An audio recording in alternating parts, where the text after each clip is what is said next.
All right, before I even introduce myself, I like to put Christ, I try to put Christ before me as much as possible. So I want to read something by my favorite author.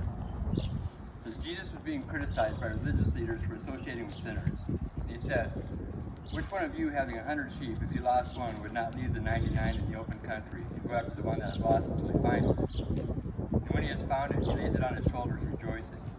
And when he comes home, he calls together his friends and neighbors, saying to them, rejoice. Rejoice with me, for I have found my sheep that was lost. Just so I tell you, there will be more joy in heaven over one sinner who repents than over 99 righteous people who need no repentance. I mean, just imagine the joy that's going on in heaven right now, seeing all of us together in one place, right? Yeah. Now, so my name's Chris Davies, federal inmate number 173400029, state inmate number 0061046. If any of you guys, I know some of you know what I'm talking about, but state prison 006 is called a dead man's number. That means it's a recycled number that they gave somebody else. So whoever had that number before me is deceased.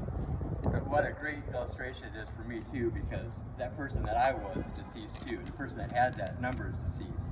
You know, I was one of the worst drug abusers, and I know some of you people I actually know from back in the day can relate to that. But I was a criminal. I was selfish. Everything I did was for my own means and to support my own drug habit. You know what I mean? But God gave me another chance. I was set free long before I left the walls and the Constantine wire. You know what I mean?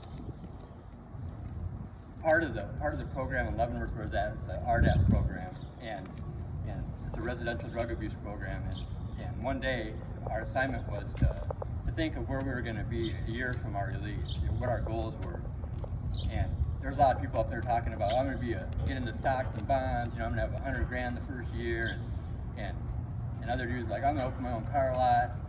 And every day when I was in prison, Romans 8:28 was going through my head. You know, we know that in all things, God works for the good of those who love us. When we have our hearts and minds set on Jesus, everything works for the good. So I got up and I told these guys, you know, I don't care if I'm cleaning toilets, you know, I'll do it for the glory of God. The one thing I won't do is ever wear khaki again, because that's a federal thing, you know, khaki top, khaki bottom. So I get out, and I'm at the center for a bit, and I'm looking everywhere for a job. I'm applying every single place. So I finally get this job with this contracting company that's got a contract with the DOT. And of course, the uniforms, khaki bottoms, khaki tops. So I'm sitting in there one day, and I get down in the men's bathroom, I look up in the mirror, and I'm standing there with a toilet brush and a khaki outfit on with my cross. And I'm taking selfies of it, and I'm sending them to the dudes that I was in prison with that are out, you know what I mean? And it just shows you that God has a sense of humor. You know, God would give us a sense of humor and make us laugh if you know, it wasn't from God. But some of the best people I met, some of the men that had the strongest foundations in faith were in prison. You know, and I wasn't going to talk about this, but yesterday, you know, I was trying to get my thoughts together, what I'd say today, and my cellie from Leavenworth, you know, we were together for almost a year, and you know, when you're locked down with somebody in an 8 by 10 foot room for 24 hours a day for a week, you know, you get to know that person really well, and you know, iron sharpens iron, and two are stronger than one, you know, and he's always going to be my brother, right? So I call him up, and he's been out for like 8 months.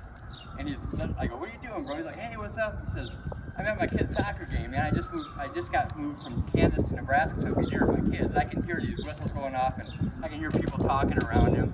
And I told him what's going on today. I said, just help me, you know, when you get home tonight or whatever, say a prayer, you know, that the Spirit can speak through me. He goes, oh man, I got you right now. And I can hear him saying, Father, Lord, you know, so I've been picturing this guy all tatted up, you know, he's at the soccer game on the sidelines, everything going on, and he's speaking prayer over me, he's speaking spiritual truth over me, you know what I mean?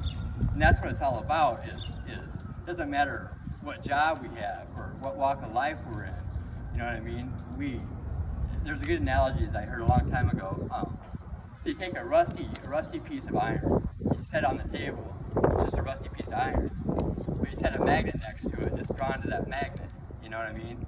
And then once it's drawn to that magnet, everything else is drawn to it. You know, and that's how the power of God's love works through us. Yeah. You know, I mean, we're drawn to God's power through the Spirit. We're drawn to Him. And then when we have Jesus in our hearts and minds first, other people are drawn to Christ through us. You know what I mean? So I challenge everybody here today, not just my brothers and sisters that were down, but everybody that can hear my voice, just to walk in that love, you know what I mean? And that's how the kingdom on earth gets spread. That's all I got. Thank you.